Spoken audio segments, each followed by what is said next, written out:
Afternoon, my name is Angie. I'll be taking the game drive from here. We're going to be giving Peter a bit of a break.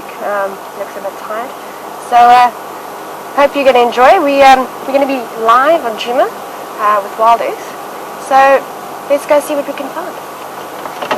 Let's actually have a look at. If you look at the zebra, I think just to the right, Peter, you'll see there's a zebra there with a bird perched in the back. Something that we don't often pay attention to when we're looking at large game. There we go. Have a good look at that. If we look correctly, looks like an oxpecker.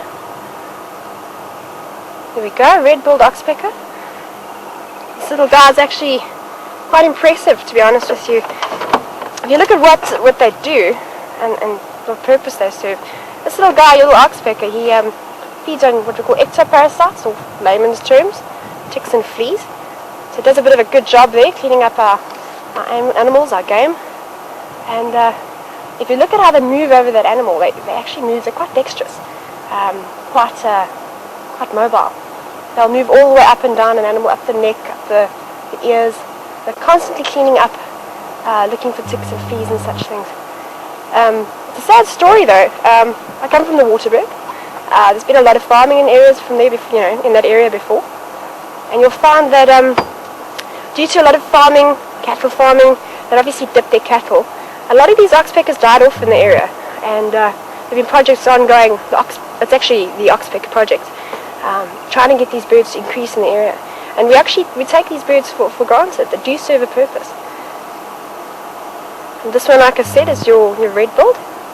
And a bit more north, sometimes we'll get the yellow-billed as well. The bill's half yellow, got a bit of red into it.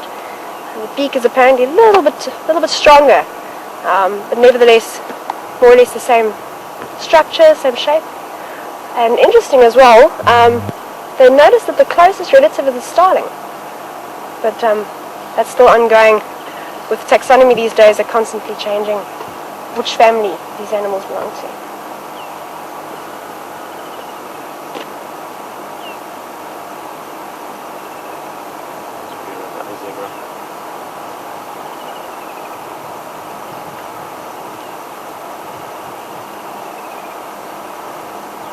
I must say the rear end of an animal is generally how most of us get to identify them, isn't it? If you can't see the head, you can see the rear.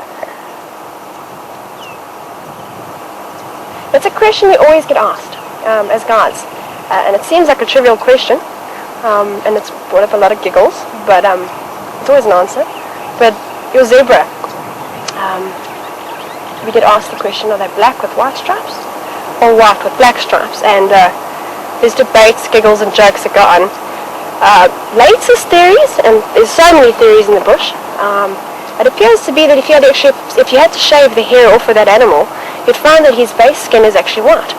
There's an impala running past us here, Peter. Right. So maybe that answers a question, white, with black stripes. In case there are debates, constant debates about if they're white with black stripes or black with white stripes.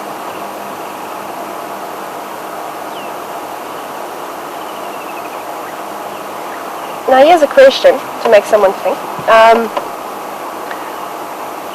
If I told you that a zebra is known to have a canine, what would people say to that? And you'd find that often the response would be it wouldn't make sense. These animals are largely grazers. They feed mostly on grass. Why would they have canines? And in inspecting the mouth of zebras, you'll find that your males actually do have a canine-like tooth. It's sharper tooth that comes out in the same area a canine would. And the purpose of this is not for eating meat. The purpose would be for fighting. The males will fight over a female that is in season, and they will have this. The female, she does have one. It doesn't protrude, it seems, from the gum. If it does, it's very thin. It's not a very impressive canine as such. Something interesting to think about.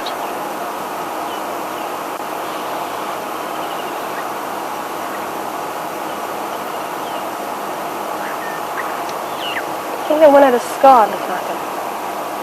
You see that one? The one closest to us? Yeah, on the rump.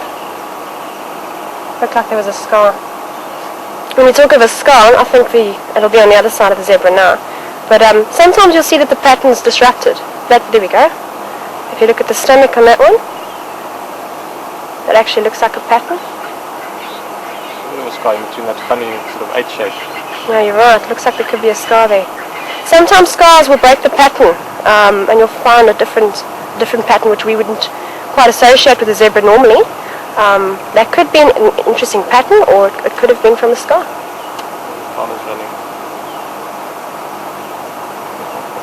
See, they do more than eat.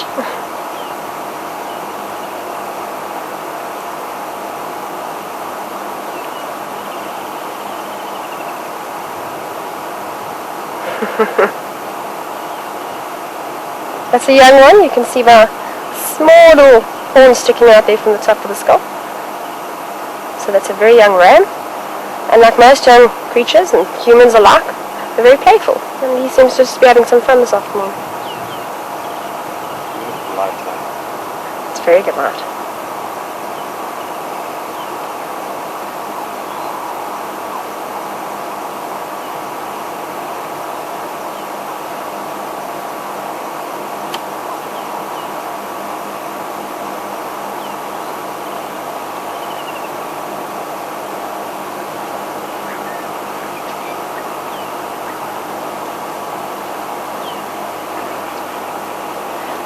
There's a young one trying to suckle over there, deep in, it's behind the bush. I don't think you're going to get it.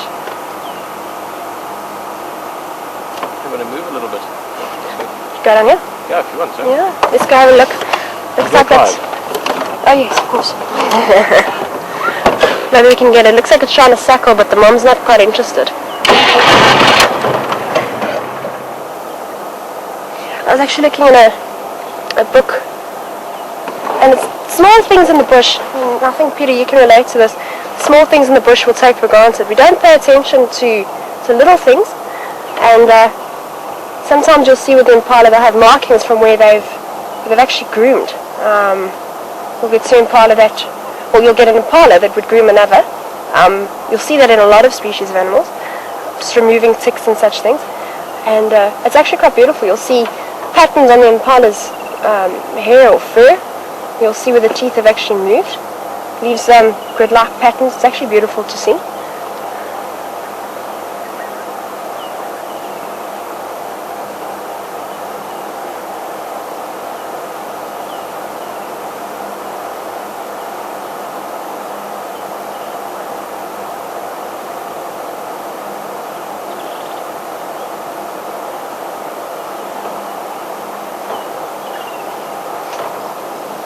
Should we go see if we can see what else that we have on offer? Let's have a look at what else we can find in the bush. We'll leave the impala and zebra for now. They can carry on with their busy schedule of feeding and grooming, and young ones trying to suckle. And let's see what we can go find.